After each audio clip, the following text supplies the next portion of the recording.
right? But the thing is this, golden rule number one, why not stand out? Because that's what you were meant to do. Because a lot of people come up to me, and since I've worked the reality circuit for over a decade, and I've judged some of the biggest competitions on television.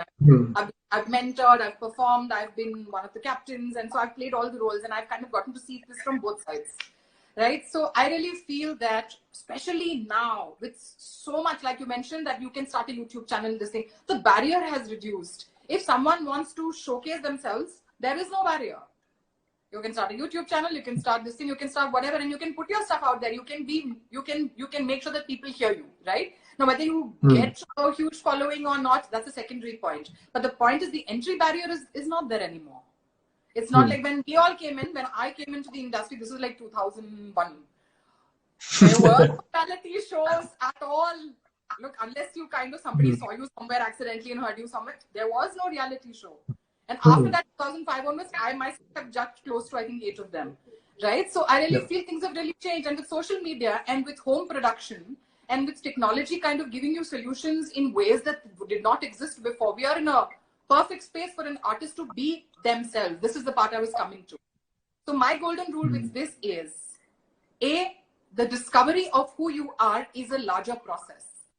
And I have a very long course that I created for this exclusively because I was going crazy myself, because I realized that many people are like me in the sense that you kind of do 15, 16 different things and you can't really make out if you're like necessarily better at something than the other. And even if you squish it down, it's more than one thing that one is good at. Or it could be that it's more than one thing that other people have told you, "Arey, ye to bahut badhiya hai.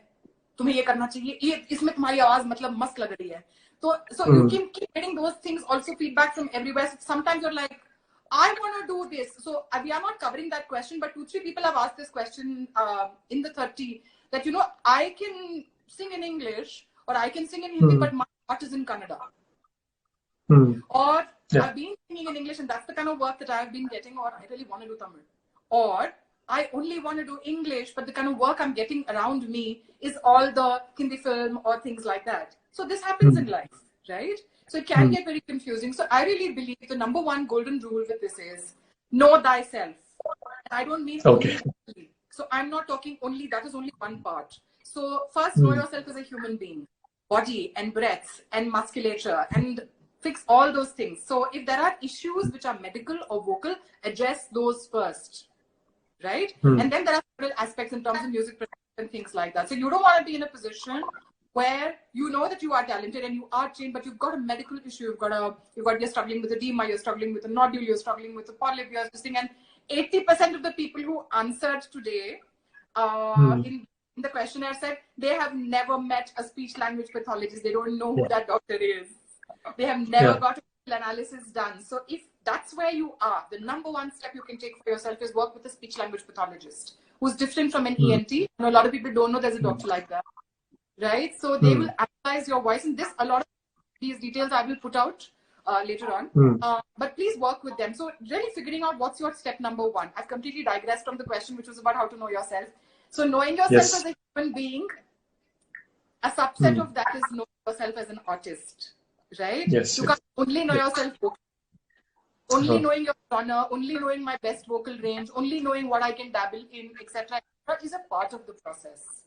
How you think, you experience life, all your previous experiences, where you grew up, what you listen to, you would be amazed as to the kind of things that you would be able to discover about yourself, going back into the past, digging what you grew up on, what you listened to at the age of 6, at 13, the kind of musicians that you were rocking at that point in time. What was it about the production that you really liked? What kind of voices you loved at that point of time? How your tastes have changed? So it's a much longer process, but begin the process is what I would say, right? So discovering you is to authentically put yourself unabashedly, without fear, putting yourself as you, so that you can stand out and not blend in. You are not meant to be someone else. Please be yourself.